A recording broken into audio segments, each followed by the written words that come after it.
Our topic today is unpacking the Zondo Commission report, but not the whole report. We want to look specifically from an ethical, moral point of view. So we're not looking really at the governance aspects, the political aspects, the constitutional questions, and the legal questions. And obviously one could have a set of seminars on all of those. We want to try to look a little bit more deeply into the ethical and moral questions. Why did so many people in public office, politicians, civil servants, directors of state-owned enterprises, etc., find it so easy, from a moral point of view, to take bribes, to enter into illicit relationships with suppliers, with tenderers, etc.? It's not a question of listing all of them. We know how much it happened. It was so commonplace. It was institutionalized, as they say. But why? Why did people make those moral choices? We want to try to get somewhere to understanding that question. And Professor William Gumede of the Open Democracy Foundation will primarily address those that particular part of the question. And we're not asking him to answer it, but to give us some insights and some ways of grappling with it. But then the other side of it is the corporate side of things. We know very well that one government worker, one civil servant, one politician can't really bribe another one, because there's no profit to be made that way. The money behind corruption almost invariably comes from the private sector. And again, we know very well, there were the Guptas, there was Bosasa, there were a few other very high-profile ones. But what about all the others?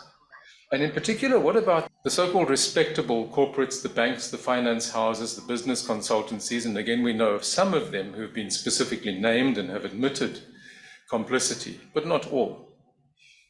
In general terms, the finance community seemed perfectly happy, in the initial stages anyway, to go along with state capture to provide banking services and consultancy services and advice. So did many members of the legal community also do that. So once again, we have to ask the question, is this just a matter of the profit motive and anything goes until you're caught and you get away with it if you think you're not going to get caught? Or is there something deeper amiss here? Are there structural reasons? Is there a lack of regulation, a lack of proper legal oversight, or whatever? And we've asked Karam Singh, who is the Executive Director of Corruption Watch, to tackle that side of the question for us. So those are the two speakers. We've asked them to speak for 20, 25 minutes or so, and that'll give us plenty of time afterwards for your comments and your questions. Before I ask Karam to give us the first presentation, as always, I invite you just to join us for a short period of silence, reflection as to why we are here, to invoke the Holy Spirit on our proceedings, or just to bring yourself into a space of focus. Thank you.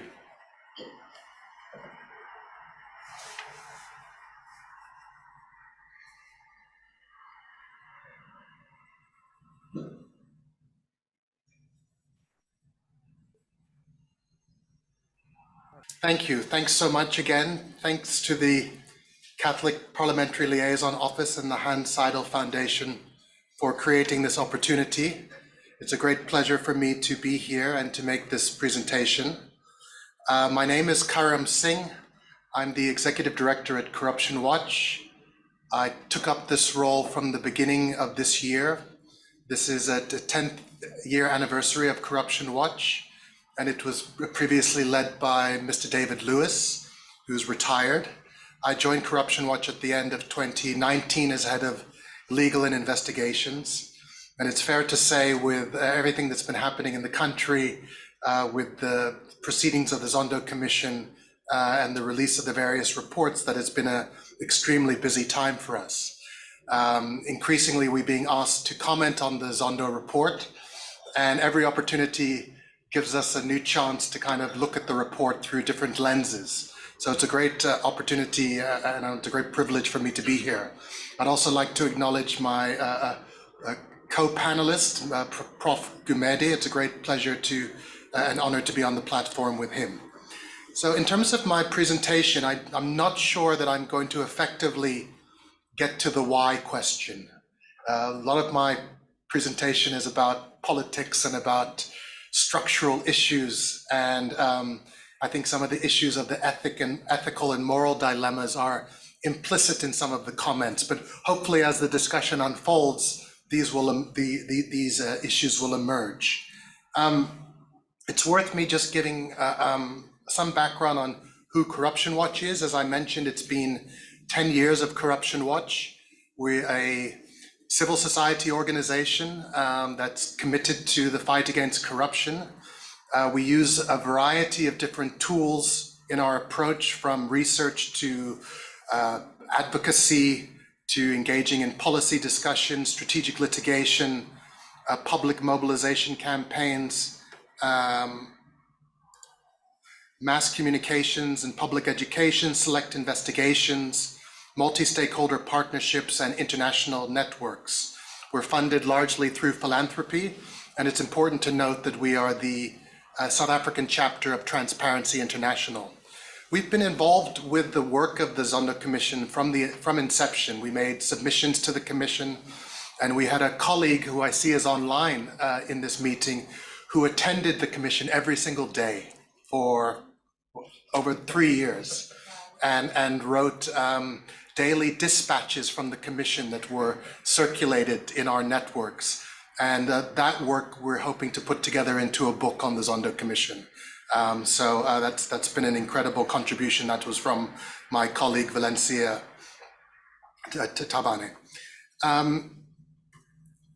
On the Commission, there were a lot of assumptions made in the advert for this session that that the Zondo Commission merely confirmed what we already knew. And I think it's important to challenge that assumption, because if it wasn't for the Gupta leaks, if it wasn't for 3 years plus of testimony, there's a lot that we wouldn't have known. If you think about the State of Capture report from Thuli Madonsela, it was focused very much on this relationship between the Guptas and President Zuma and other key political leaders. But so much more came out in the Commission about the state capture project. The Commission even delved into areas that weren't in the initial thinking of the former public protector. I'm thinking particularly about the interrogation of the whole Bosasa issue, which obviously predates the administration of Jacob Zuma. The report, to me, and the process of the Commission has been a great victory in the anti-corruption struggle for issues around transparency. So if it wasn't for the Commission, we wouldn't have this incredible record of what happened. The Commission also, through its findings and recommendations, begins to give us a bit of a roadmap of some of the changes that are required to ensure that the state isn't captured again. But obviously there's a lot of criticism now that comes the way of the Commission. Criticism about the amount of money that was spent to do it, and what are the ultimate consequences that flow from the Commission by way of accountability. And I think those criticisms are fair, but it's unfair to lay those criticisms on the door of the Commission, because effectively the terms of reference and the very concept of the Commission of Inquiry, as we saw previously with the Truth and Reconciliation Commission, is that it wasn't a vehicle through which justice was going to be realized. There's a handoff that happens at the end of the Commission, a handoff to the police, a handoff to the prosecution authorities, a handoff to the presidency, to various different mandate holders across the public sector to now do something with these findings and recommendations. That wasn't the remit of this Commission. And I think some of the frustration that we have is, how do we uncover what happened and still push for accountability? And I think a Judicial Commission of Inquiry, as it currently functions, doesn't provide that to us. And I think this is something that we need to consider going forward in terms of how do we build a consequence management, accountability, and justice into our commissions of inquiry. And this critique that I'm putting out could easily be applied to the Marikana Commission as well, and other commissions of inquiry that we've seen in the democratic era. So let's take a step back and talk about what we mean by state capture. And first we need to talk about what we mean by corruption, because both the concept of corruption and the concept of state capture, if we don't interrogate their meanings, can be a little bit blunt. And the Transparency International definition of corruption is the abuse of entrusted power for private gain. And this could be in relationship to various activities like bribery, fraud, nepotism. In some ways, this definition focuses on individuals. It speaks less about the kind of systemic implications of corruption, but that we can also understand that corruption is a systemic issue rooted in political culture, in history, and in social norms. So, can we distinguish the concept of corruption a bit further? I'll just ask everybody online to mute again, thank you. There's this notion around political corruption. That's when political decision makers, those with power who make the rules, use their power for private benefits. Again, anybody online, please mute yourselves. Political corruption is very much a feature of state capture. Political corruption has also been linked to notions around grand corruption and kleptocracy.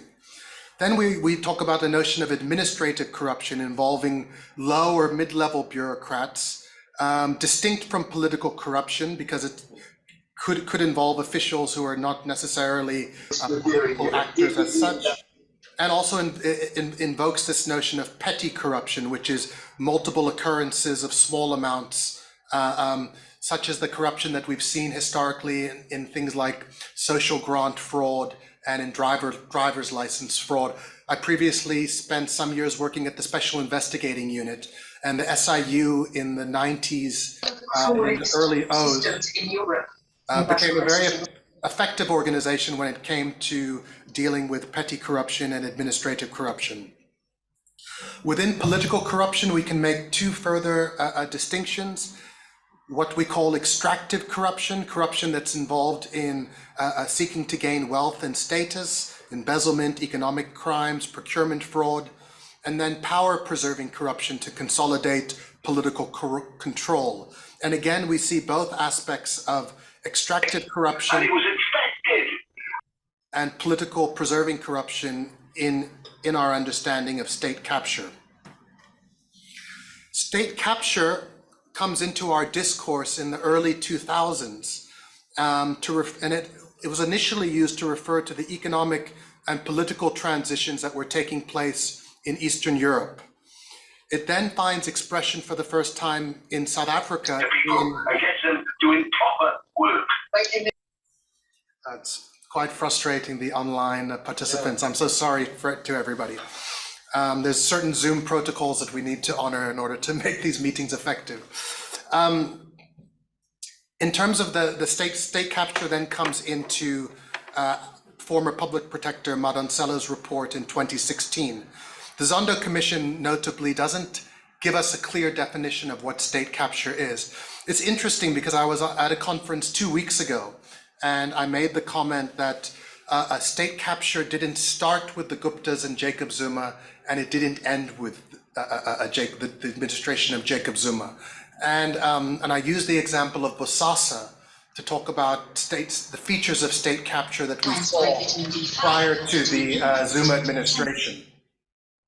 And Thuli Madonsela was in the office in the conference, and she said, but Bosasa wasn't about state capture. Bosasa wasn't state capture. So I found that to be an interesting comment, because that certainly wasn't the view of the State Capture Commission when they spent so much time and resources interrogating the Bosasa issue.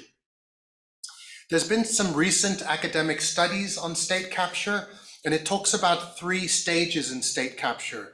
The attempt to capture laws and policies, the control of the implementers, and then the disabling of accountability institutions. And we see aspects, these different aspects in the state capture project in South Africa in different ways. So there has been some convergence on the meaning of state capture through academic engagement with the topic.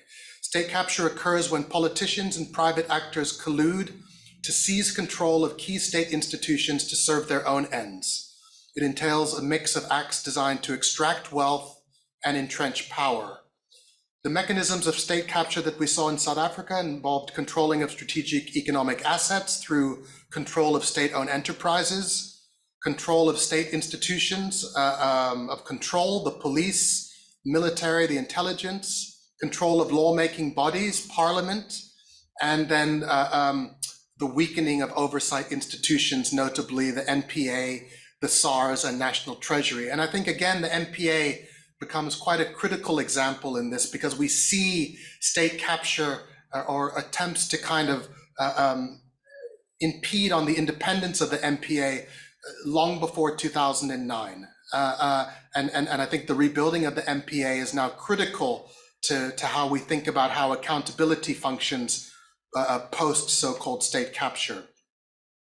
So, I mean, it is a concept. It's not clear to me that state capture is ever complete, particularly in a democratic context. We could think about how it would function in a more authoritarian or in a context that wasn't guided by a constitution. But it's clear that the state capture project was incomplete in South Africa, that despite challenges we have within the judiciary, that the judiciary was not captured. The Zondo Commission dedicates an entire chapter to the attempted capture of National Treasury, but Treasury wasn't captured as far as the Zondo Commission is concerned. And key institutions like the SIU were not captured. The media and the SABC is an interesting case study. Bosasa, again, we've noted, is a key case study. But I think the challenge that we sit with now are, what are the remnants of state capture that still characterize our body politic? Do we understand the PPE corruption that happened in 2020 as a kind of a form of state capture or a form of kleptocracy? How do we understand how the Gauteng Department of Health functions as an entity that's been under investigation for extreme cases of corruption going back almost 2 decades? And I'll leave that as an open question. Corruption. So now moving to the core of my presentation, what Mike asked me to speak about is this relationship between the public sector and the private sector. And I refer to this as a symbiotic relationship. So for me, sometimes Corruption Watch gets criticized to say you focus too much on public sector corruption. And for me, the majority of corruption issues that we're dealing with involve both public sector actors and private sector actors. So we can imagine that there is a form of corruption which exists in the public sector, which doesn't involve private interests. And we understand things like Steinhoff and others where there's extreme fraud that exists in the private sector. But generally, and certainly through state capture, we saw that there was this relationship between public sector and private sector actors. So the Guptas, Jacob Zuma, political appointees to key institutions, leaders at SOEs, management consultants, financial institutions presided over that era of state capture that was the subject of the Judicial Commission of Inquiry. This influenced both local and provincial politics. It influenced national issues, and it had international exposure through the role of transnational companies and international money laundering.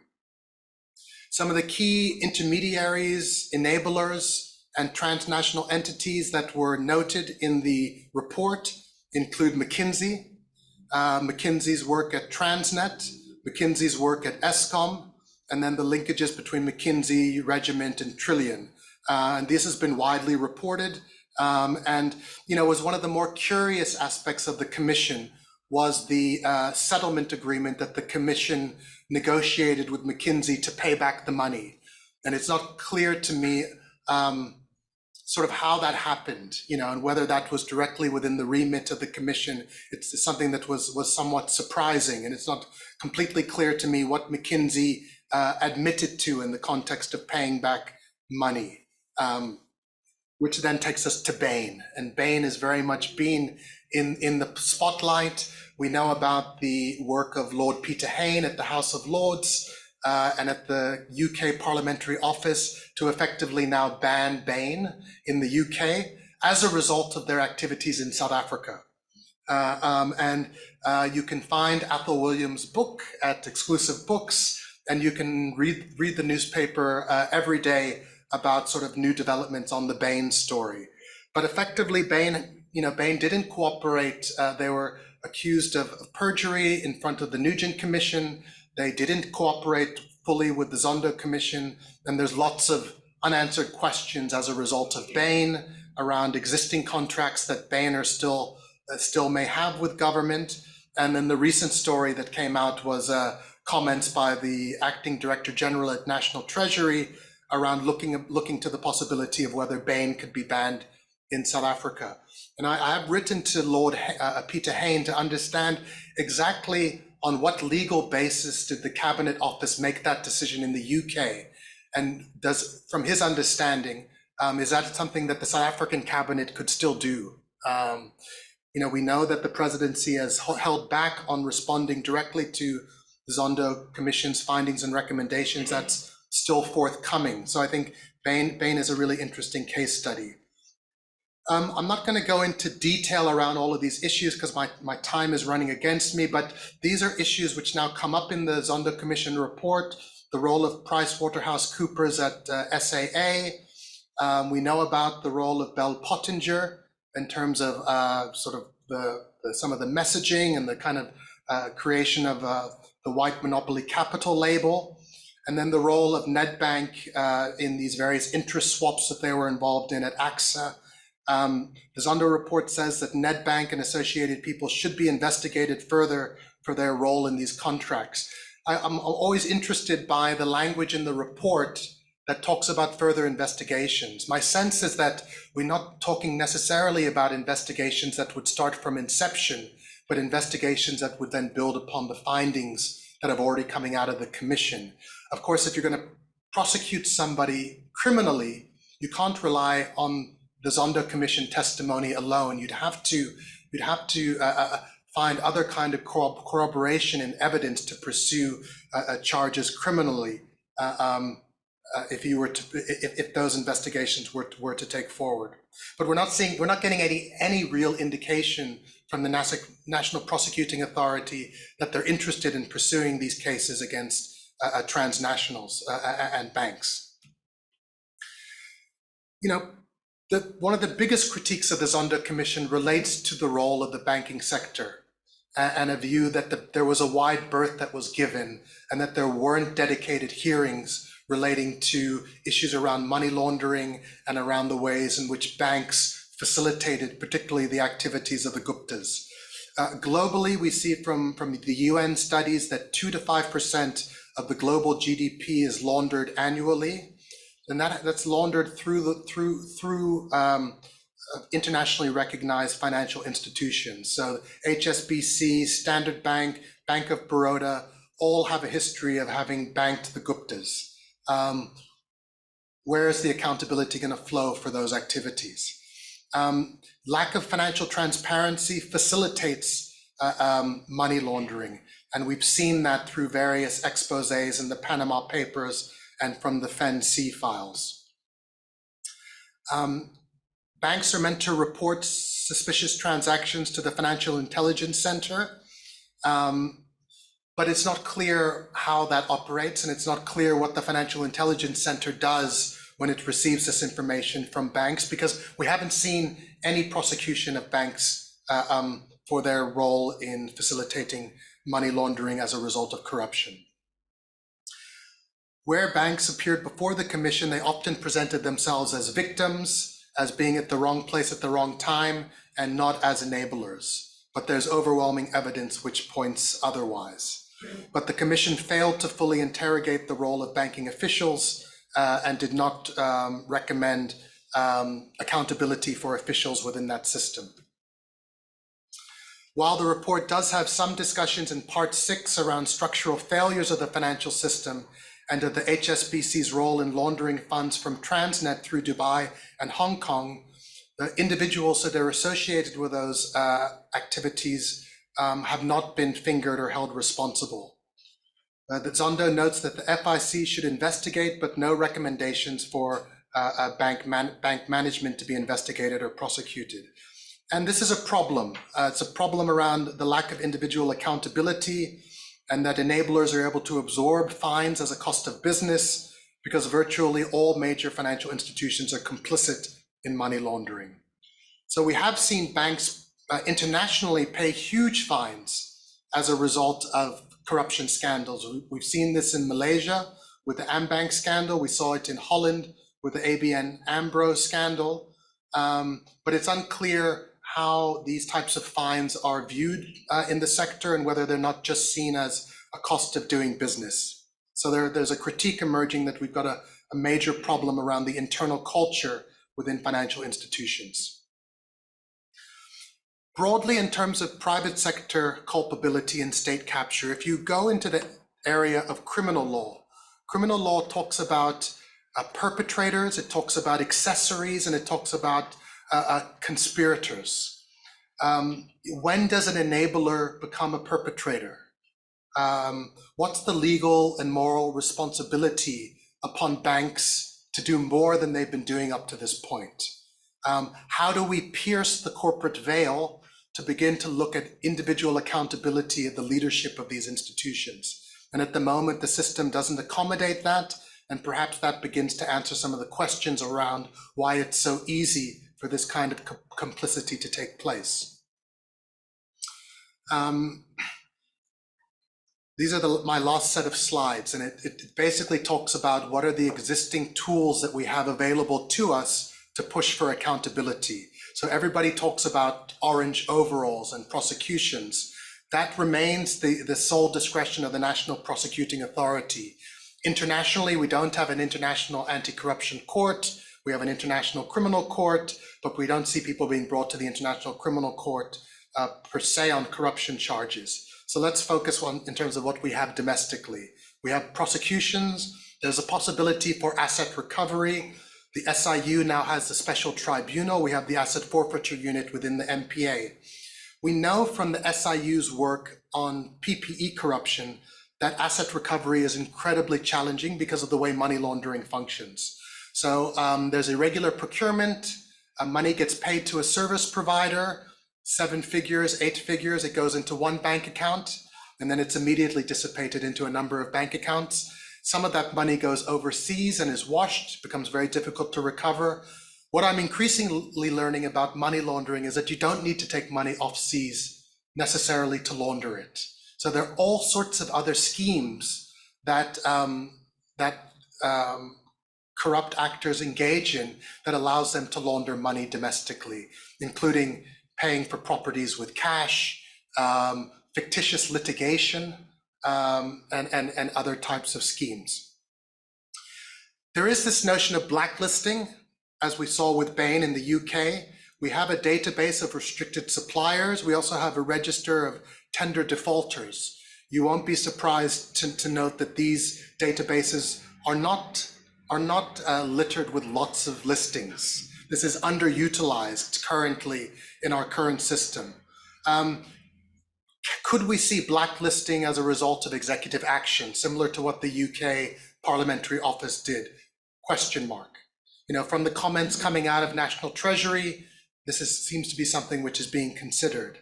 And then there could be sanctions from other types of professional bodies. And you know, there was a bit of a brouhaha about BLSA and Bain previously, and you know, that's neither here nor there. Promoting voluntary and proactive disclosures. There's this notion called deferred prosecution agreements, which does find recognition in the Zondo report as something which is recommended. It is something which is, it's a tool which many law enforcement agencies around the world have, but it doesn't currently exist in South African law as a tool that the MPA could use. It's a form of plea bargaining, but it would be a way in which you would regularize the process of paying back the money. So McKinsey, in theory, an entity like McKinsey would enter into a deferred prosecution agreement with the MPA where they make very specific disclosures about what they did. They agree that they won't engage in this type of conduct again. And the prosecution authority says, we will monitor you. And if you don't abide by the agreement, we retain our discretion to prosecute you in the future. And it creates a different type of discussion between perpetrators and enablers and law enforcement. And it's in the context of proactive disclosures. We've spoken a lot about the need for beneficial ownership transparency. And this is about piercing the corporate veil to understand who the real owners of companies are, because we know that a lot of money flows through fake companies. So this is a big issue internationally, and it's a challenge, but it's something where at the moment we don't have beneficial ownership transparency. And integrity pacts are basically agreements between private sector actors that they won't do the wrong thing. And it's also it is an important tool. Okay, I'm in my last couple of slides. Ultimately, state capture can only be prevented with the cooperation of the private sector. So there has to be both political will and there has to be corporate will. So it's not something that resides solely within the remit of government. We need to promote compliance with the rule of law and the notion of what it means to be a good corporate citizen.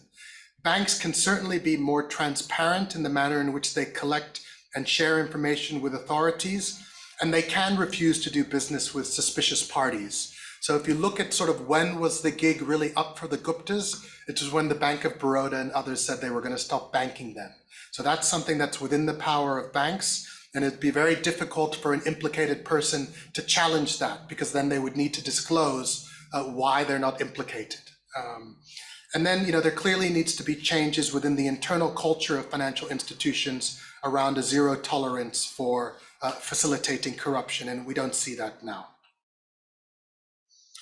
That's the end of my presentation. I'd like to say that, from Corruption Watch's standpoint, it's a very rich topic. It's a rich topic from a research standpoint. It's a rich topic from an advocacy standpoint.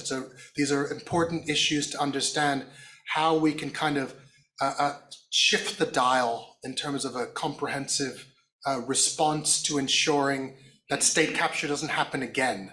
So it's in process. The answers aren't completely clear. There's lots of kernels in the Zondo Commission report that we can take forward. But I think we can't claim any easy victories that somehow we've turned the corner into a new dawn and that state capture is completely behind us, because I don't think that would fairly characterize our existing political, socio-cultural dynamic in the country right now. Thank you.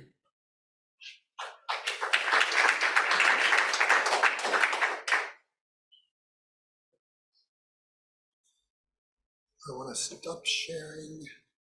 I can actually log off. So,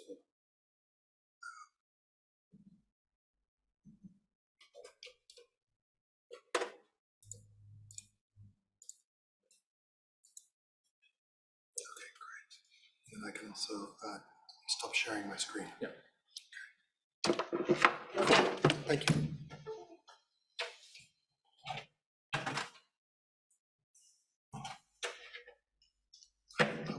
Too badly over time. Okay, thank you very much, Karam. Thank you very much indeed. It was extremely comprehensive. I hope that you will allow us to share your slides with the audience here in the room. We'll email everyone afterwards and make it available also to the Zoom audience. I'm glad that you mentioned the question of criminal sanctions for the people in the companies that do these things, or the possibility thereof, because it's always just been a ridiculous situation that you can be as corrupt as you like as a bank or something, and you just get fined. So it becomes nothing more than a cost of doing business. And the execs that take the corrupt decisions pay no penalty whatsoever. So that's something perhaps to be working on, to encourage government to amend our criminal law to make it slightly more difficult for business executives to hide behind that, as you say, the corporate veil. I'm now going to ask Prof. William Gumede to address us. Thanks.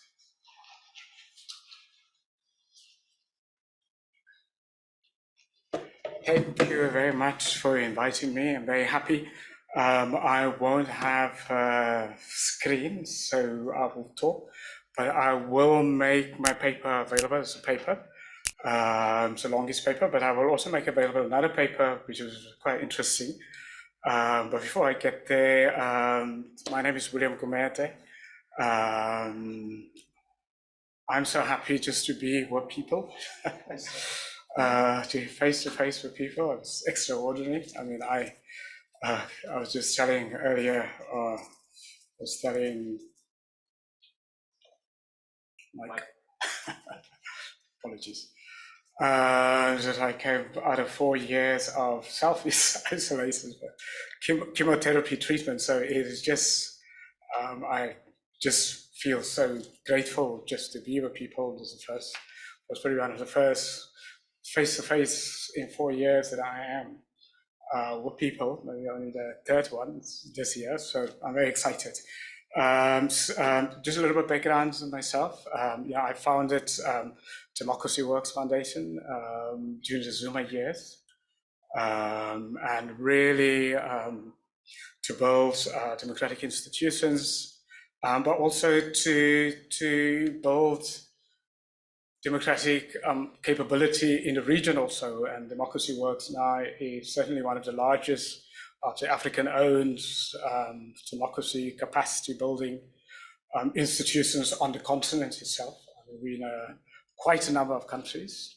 And I'm also one of the founders of PLAF in Senegal. I mean, I have a very long history protecting whistleblowers, and I chaired the Freedom of Expression Institute for many years in the long past. And I felt a couple of years ago this really is important that we protect whistleblowers across the continent, and so I feel personally for me it's a very, very strong issue. Then, of course, for many years, I chaired the Action Aid, and I'm at Wits University. But I have been involved quite a bit. I mean, at Wits University, 2 programs which I run, which is very interesting. One, I run a program, although now I'm exiting some of these things, which they've been going on for too long. For members of Parliament of the Commonwealth. So the Commonwealth from India, Canada, Australia, across the board. So I run the Members of Parliament program on how to be an ethical member of Parliament. So clearly hasn't been very successful. If you look at all of the ethical breaches, not only in South Africa, but across the Commonwealth. And then I run the other program which I run at home is for members of Parliament. Every member of Parliament at least spends 4.5 days with me, where I run for our members of Parliament how to play oversight over public finance, public policy for all political parties. Yeah. Again, big fail was probably, if you think about the Zondo Commission, and this kind of stuff, the kind of just absolute failures that comes out of it. I mean, really the thing that's I mean, the last couple of years is, the question for me that I've tried to answer is, why do I have these oversight failures? Why do things happen? Why and so on? So I began to look at it in a series of papers and as a book which is coming out on a moral breakdown, possibly as one response for moral lapses, potentially. And I'm going to unpack it. Yeah, and as I say, I'm going to pass on the paper. And we've been, just as Democracy Works, I mean, one of our flagship things that we run, it's very exciting, is we've got an academy, not only in South Africa, but in the region, a political academy. So we bring together both governing parties and opposition parties, and then we teach them together. When I say it would be the leadership of the political parties. And part of that is we've been, and myself, been thinking in terms of maybe there are other things, maybe it's not technical. I mean, after all of these years of really lecturing technical issues on, skill sets, how do you put a national budget together, how you do these things, but maybe it's other things that we should look at. And I put it in the context because I've also done quite a few private sector ethics programs. So if you remember KPMG, so I was asked after the KPMG scandal to be advisor at that time afterwards, which I did for 18 months. And what I did there, one of the things I did was I took the equivalent of the corrupt money and put it into a fund and distributed it to civil society organizations and charities and social enterprises as part of a reparation. So I do believe very much in reparations. I mean, I have done a couple of other programs also in the private sector, for the Swiss company Roche. So I ran for them, pharmaceutical companies were obviously very much in the spotlight for lapses, ethical lapses. I ran for the management leadership ethical and ethics program, and I say ethics in a broad sense of the world, because the way I look at doing business, companies doing business is starting from environment, sustainability, communities, so very, very broad. So quite a bit, and then of course, the public sector, which has been my mainstay of doing work, mainstay. Now, coming back on the model, my argument essentially is why state capture in the country, that is the moral accountability systems of South Africa is broken down. So I call it a moral accountability system, so I'm going to unpack it. What do I mean by that?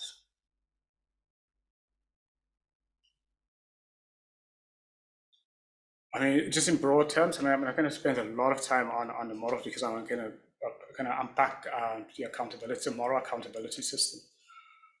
Now, of course, models define how people, why people do things, and also what society, how society holds its leaders accountable. Because the whole thing about corruption and state capture at that level, it can only happen if big parts of society accept it and do nothing about it. So you have a corrupt individual, of course, then society accepts it, and individuals accept it.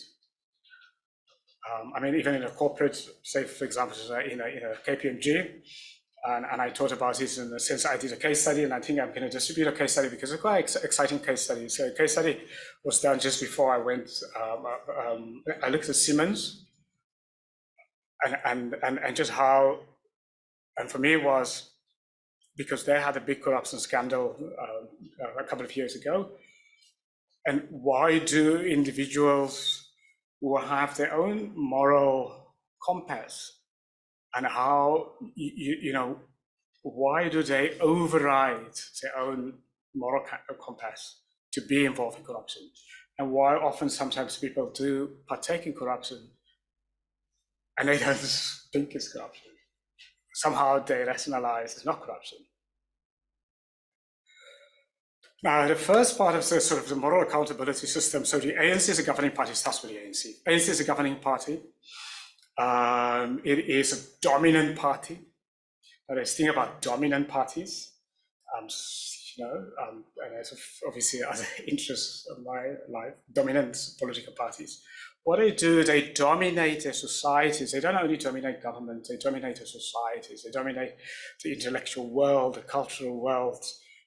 That is what the whole thing about the liberation movement, and that is why they're not normal political parties, or at least in my view, that's why I write about political parties. They are of liberation movements, they're not in the old traditional sense political parties, they're movement parties. Now, a movement party stretches across everything in society. That's been a domination of the ANC. I realized it pretty quickly in 95 when I was there jealous. And I had a march against me. The ANC actually organized a march from Library Gardens in Johannesburg. I was at the start of 45 South Street. And this was a few months into this new government.